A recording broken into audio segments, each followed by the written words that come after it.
Welcome to Behrend Talks. Today my guest is Dr. Ken Louie. He's an associate professor of economics in our Black School of Business. In addition to that, he is director of the Economic Research Institute of ERIE, which is an applied research center of the Black School of Business here at Penn State Behrend. He received his PhD from the University of Illinois. He was a Fulbright Scholar in the People's Republic of China and has won the Behrend Council of Fellows Excellence in Teaching Award. And Ken, I know I haven't let you say anything yet, but hold on a little bit.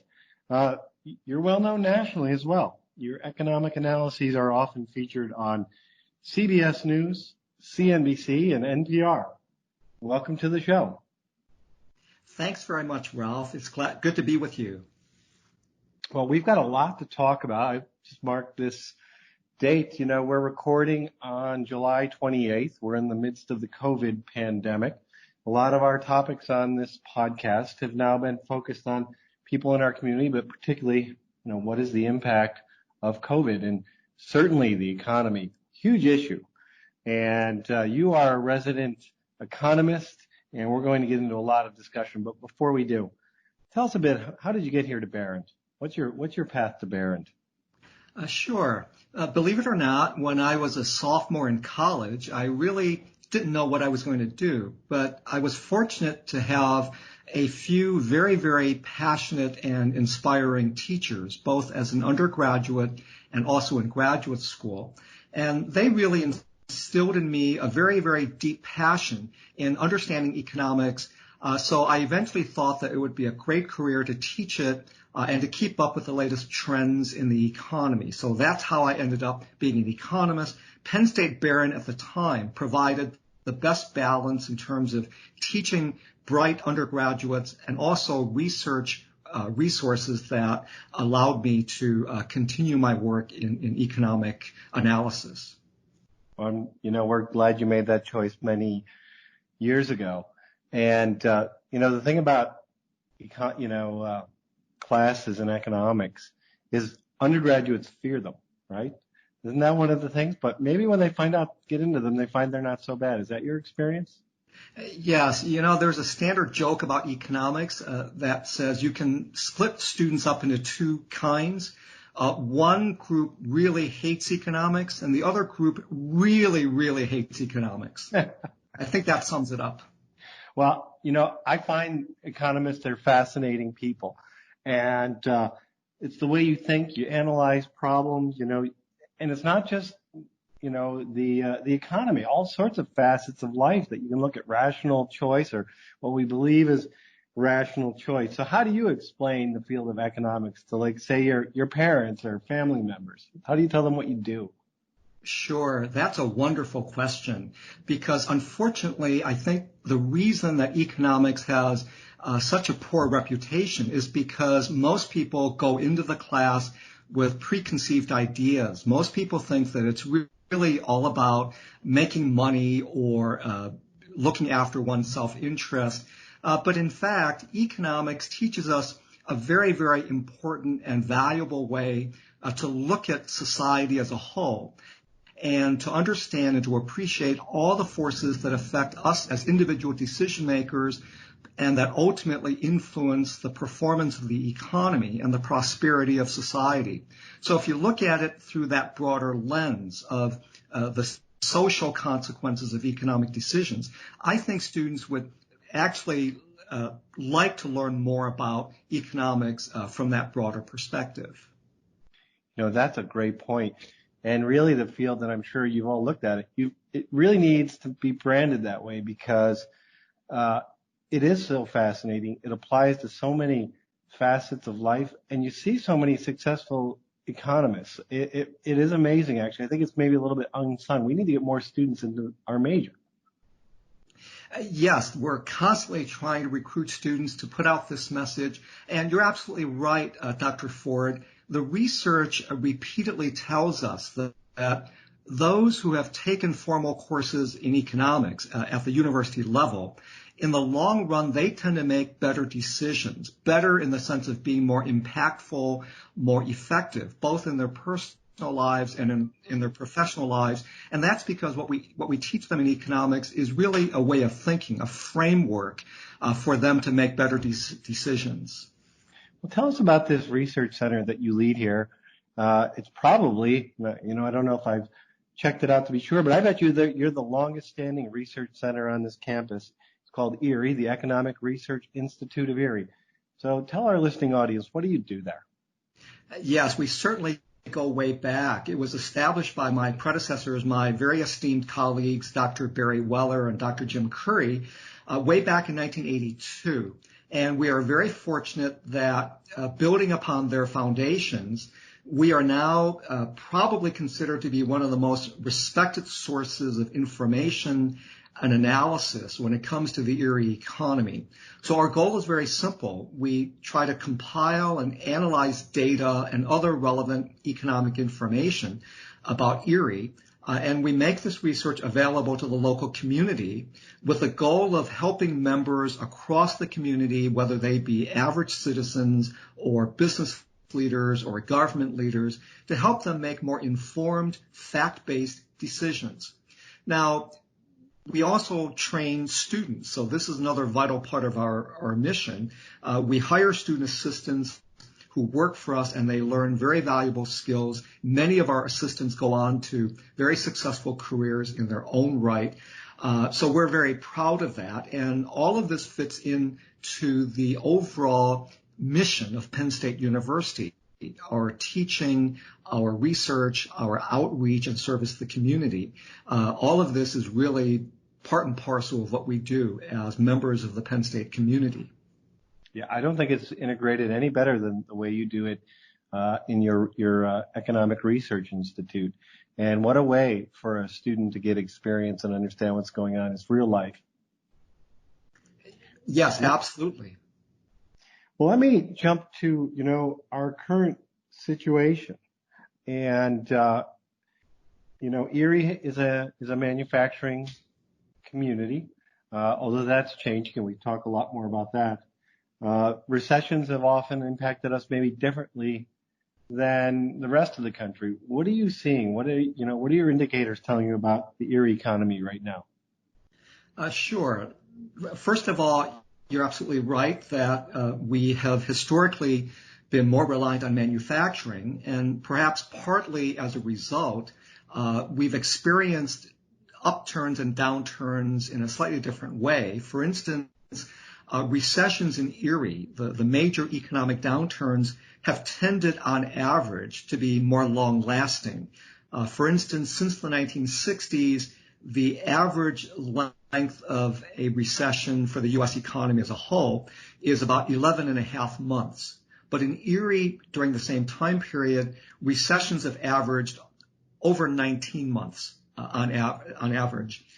And so we tend to be a little bit longer in terms of getting out of any downturn that we might experience.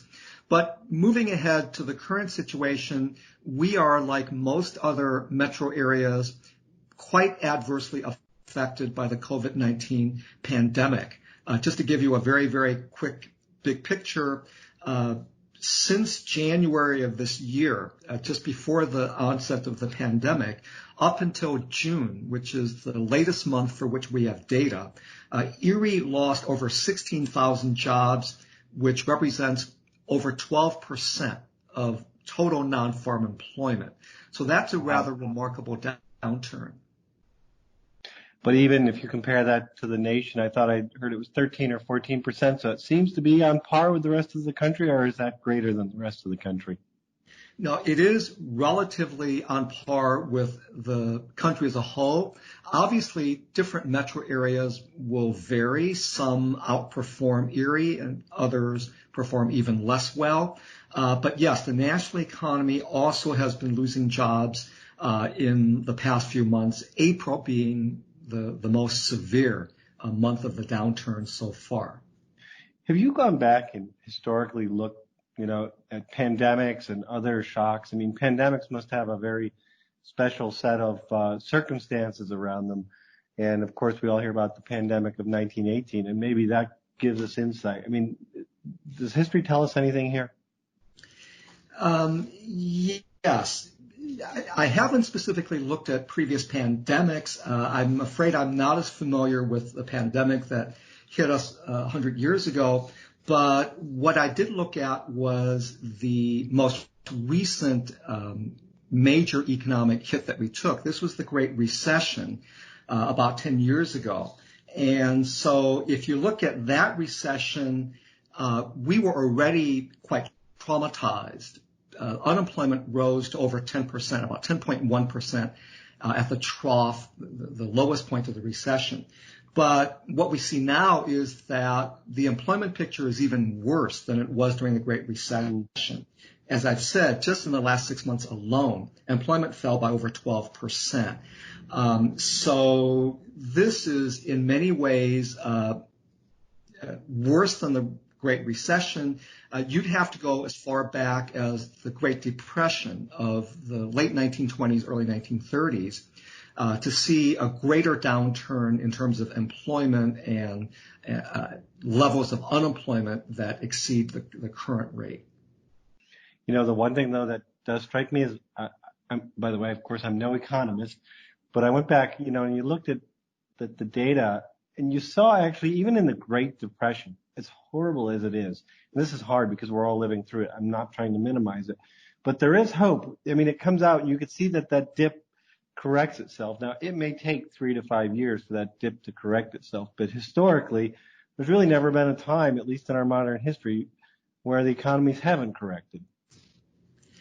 That's also a very good point, and that's actually part of a long-standing and still ongoing debate in the economics profession, which is, to what extent have we, in some sense, repealed the business cycle? That is, have we learned so much about how the macroeconomy works that we can implement the proper policies and set off the right tools to mitigate the severity of those downturns? And I'm afraid it's not a completely settled question. Mm-hmm. I think it's probably plausible to argue that, yes, we've learned sufficiently so that now we more or less know how to cushion any major downturn. But in terms of eliminating or completely rescinding the business recession, I think that's still a long way off, if ever we can hope to achieve. Yeah, and I guess I'm not saying that they are ever eliminated, but eventually things tend to recover, of course, unless you have a greater economic collapse or something happens to your social political system. There's some confidence that there's a light at the end of the tunnel.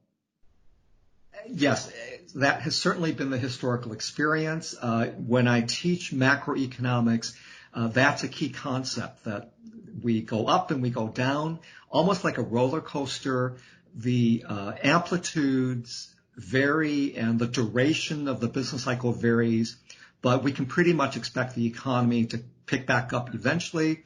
And by the same token, expect it to turn downward again, in due course when things are not perfectly correct. Absolutely. Now, the thing that, everyone is, this is huge news, and I think you've actually got to be really careful because there's so much out there, and the whole thing has been politicized, the pandemic. It seems I would say, fair to say, you've got to get the pandemic under control, and you've got to get people, make sure that you're ensuring safety as much as possible before you can really get the economy going. But you can't say it's an either or. It's a both and is what I like to say. But safety has to come first. And I think we're seeing that this summer. Things started to at least look better, but then we saw that second, surge, and then everyone loses confidence. Yes, exactly right. I think most people would agree with that assessment, that we need to balance both of those objectives. It's really not either or. Both are really very, very important, and the challenge is how best to balance those objectives. But to your first point, I agree wholeheartedly. There is so much potentially incorrect information out there that we're proud to say that the ERIE Institute really contributes towards people understanding all the issues that are based on fact and make decisions that are in fact really representative of what's really happening rather than decisions that are based on half-truths. So we hope to contribute to those efforts. So you released something called the ERIE Leading Index, and that has a number of, how do you compute that? What's that made up of? So you say it's fact-based, just like you said. Sure. So the ERIE Leading Index is probably our signature publication. It comes out quarterly. In fact, we're working on the very next issue that should be coming out very soon. And it is a report that we send out to the community. The reason we call it the ERIE Leading Index is that we look at 8 variables, that is, factors that measure the performance of the economy at the national level, at the state level, and at the local level. And we aggregate or composite these 8 underlying factors into a single number, which we call the index, the ERIE Leading Index.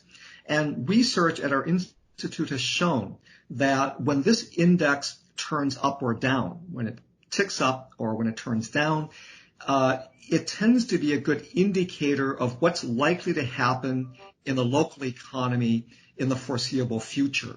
So something like in the next 5 to 8 months, we can expect this based on whether the ELI index has gone up or gone down.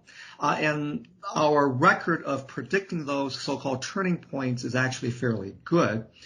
And this is another example of how, with this knowledge, it can help decision makers, especially in the business community, make more effective decisions if they can anticipate what's likely to happen locally over the next 5 to 8 months.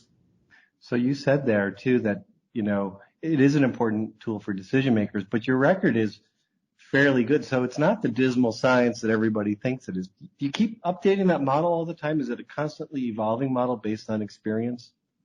Oh, yes. In fact, one of the challenges of doing this kind of research is to keep up with all the changes in the data. This is why we hire research assistants. Literally every month, there is a new release of data by the major statistical reporting agencies, such as the Department of Commerce, the Department of Labor, and you have to update the numbers that feed into this overall composite index. Otherwise, it won't be accurate. And furthermore, not only do new data come out every month, but data are constantly being revised. So we have to keep up with new numbers that are put out to revise previously released numbers in past months or past years. So it is a big challenge. But to the extent that we do keep up, every quarter we bring to the community the latest facts and figures based on all of these statistical reports that we compile. Based on that, we believe the index is a fairly good indicator. It's fairly reliable because it's up to date. Well, that's the fun of it too, right? Is that you get to keep training students. There's always more to learn, and you get to learn as well. I'm going to switch a little bit. I'll switch back between the ERIE economy and national. And your index, of course, combines both of those. And, I'm sure I'm going to ask you some questions that will be impossible for you to answer. Everyone wants to know the future. But if you look at the magnitude of the national deficit, so right now, I'd like to get into the PPP program. And not sure everyone understands what it's doing.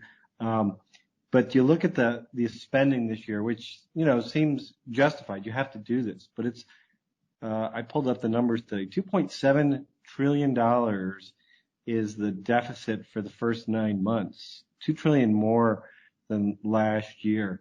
And I guess historically, that happens maybe back in World War II and others. But is that sustainable? And how do you get out of that? Is it and is there any other precedent? Is this a level we haven't achieved before? Excellent questions. In fact, this is one of the major challenges that I always point to when I make presentations to the community I typically review what has been going on in the ERIE economy. I typically try to present some of the rosier aspects of current trends. But then I close with some important caveats or qualifications that should cause us some concern, and the deficit is in fact one of them. So yes, many observers, economists in particular, believe that in the long run, this is perhaps higher than we can sustain. It is over the next 10 years going to take us to levels that we have not seen before. And the pandemic, certainly because of things like the stimulus packages that have already been enacted. In addition, there's a new one that's pending in Congress, literally as we speak. All of this is going to add to the expenditure side of the government budget. At the same time, because of the negative impact on the labor market from the pandemic, government revenues are going to be down substantially. So the projections are that it's going to increase, and the challenge beyond just getting out of the pandemic crisis is to get a better handle on finances, especially at the federal level. Now, of course, many state and local governments are also struggling, especially because of the expenditures not matching the reduced taxes during this very, very difficult time. But yes, it's a very difficult challenge that we're going to have to confront. Perhaps we can postpone it until we get a better handle on the pandemic, but it's something we will have to confront. Yeah, this is just one that I find people can't wrap their head around. Deficit and debt actually are not that hard to understand if you just spend a little time looking at it. You know, debt is what you fully accrue. Deficit is on, you know, what you're overspending on a year-to-year basis. But this is, you know, I shouldn't get into commentary. I'm asking you the questions, but it does, you know, my you know, layman's viewpoint or research shows that the last time this happened was World War II, but there's a big difference there. You didn't start out with as much of a debt load and deficit to begin with. And you also had a different economic situation that drove, you know, the post-war boom that was going to come out, and you had more production. And it's not clear that we have those right now. And low interest rates will only go so far. I'm sure it's more complicated than that, but it seems to me this is a deeper problem that we're going to that may slow our growth for a long period of time. Yes. In fact, one of the best known pieces of research from a few years ago actually set a threshold as to the potential negative consequences of huge government deficits and debt. And according to this study by two prominent economists, one at Harvard, one at the University of Maryland at the time, they argued that if you look across literally centuries of history and you ask how economies perform and what the impact is of government debt levels, their threshold, if I remember correctly, is somewhere in the neighborhood of maybe 80 to 90% of the economy's total output or GDP. And so right now we're pushing beyond that crucial threshold. The evidence they marshaled indicated that throughout these centuries of history, countries that accumulate debt at such high levels actually never quite recover, even over the long term. And so it points to the immediacy of getting the finances under control. Now, having said that, I would add that, once again, the more immediate concern right now, obviously, is the pandemic. Yeah, and so absolutely. Perhaps, spending to help those who are in need perhaps should take slightly higher priority. And without being overly political myself as well, many commentators point to the fact that it's okay really to incur a deficit when you have short-term problems such as the pandemic right now. But when we were in good times, when the economy was actually doing very well, we should have paid more attention to reining in that deficit for the proverbial rainy day. That's right, because it's easy. Before you know it, you become so extended, and then when the hard time comes, you really feel it. And you make a great point. I just wanted to hit it. We'll make a little public service announcement here. I think what people really need to understand in this country, and by the way, in ERIE, we're doing a really good job. People are wearing their masks. They're keeping their distance. You may want to make your political statement. You can save people's lives. But for your own livelihood and the livelihood of the country, the longer this goes on, the more debt we accrue, the more economic ruin. You can't get back to normality until you fix you get some level of safety. And that's just, it can't be stated enough.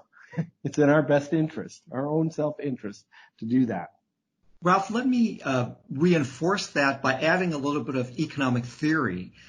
In fact, this is an example of what I mentioned at the very outset, that people who've studied economics tend to make better decisions. So the issue of wearing masks really comes from a standard economic concept that was developed many, many, many years ago. It's the concept of externalities. That is, we all have our freedom to do what we would like, except that freedom is limited when it also spills over and creates negative consequences for others. And so the concept of externalities, if people understand that, perhaps would help them understand the importance that they are helping to protect society in minimizing those negative spillovers. Well, I love it. Let me, I have to ask this question. What do you read on a daily basis? I mean, what are the things that influence you on a daily and monthly basis?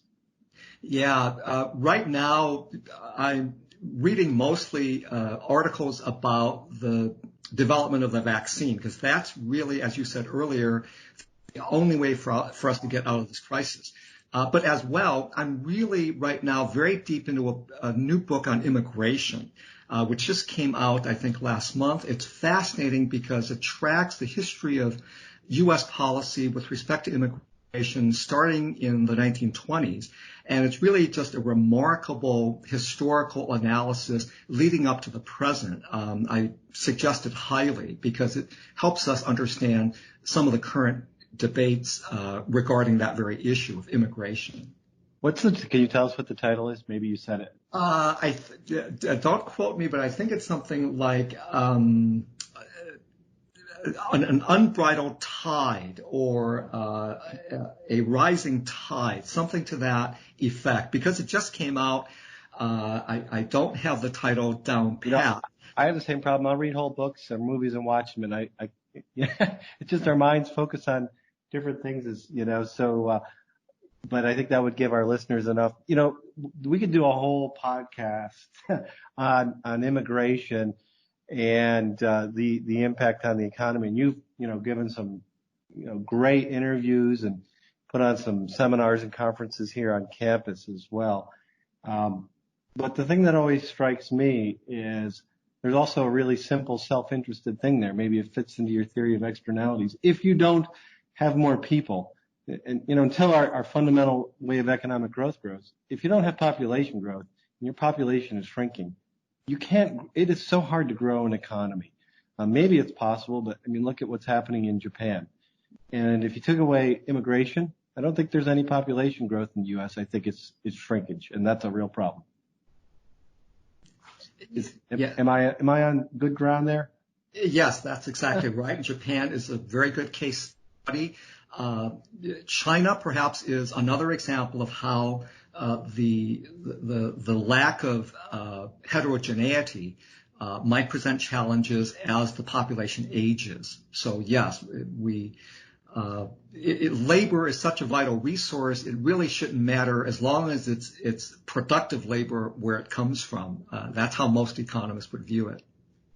Let's switch back to ERIE. So, it's been quiet, but you've seen some interesting announcements over the last several weeks about investment by ERIE Insurance, different funds that are investing in ERIE. The announcements are starting to come back about businesses coming here. What do you make of it all? Oh, I think it's excellent news. I just read the news release last week about the infusion of $40 million by ERIE Insurance and the ERIE Community Foundation, along with a private partner. That's all good news.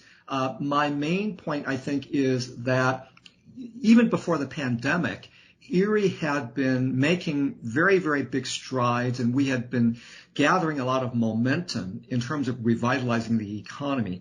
As you know, a couple of years ago, our annual conference focused specifically on revitalization of the ERIE economy, and so all of these efforts were already taking root before the pandemic.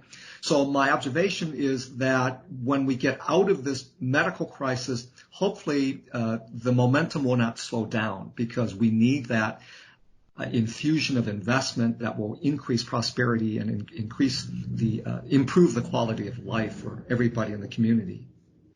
Yeah, it really is the hope, and I think we've all got to, in our organizations and our lives, keep trying to help support that, because as you said, for the first time ERIE had lagged in growth relative to the rest of the nation for so long. It was finally starting to change, and then along comes the pandemic, and hopefully we can pick that back up here in the next year.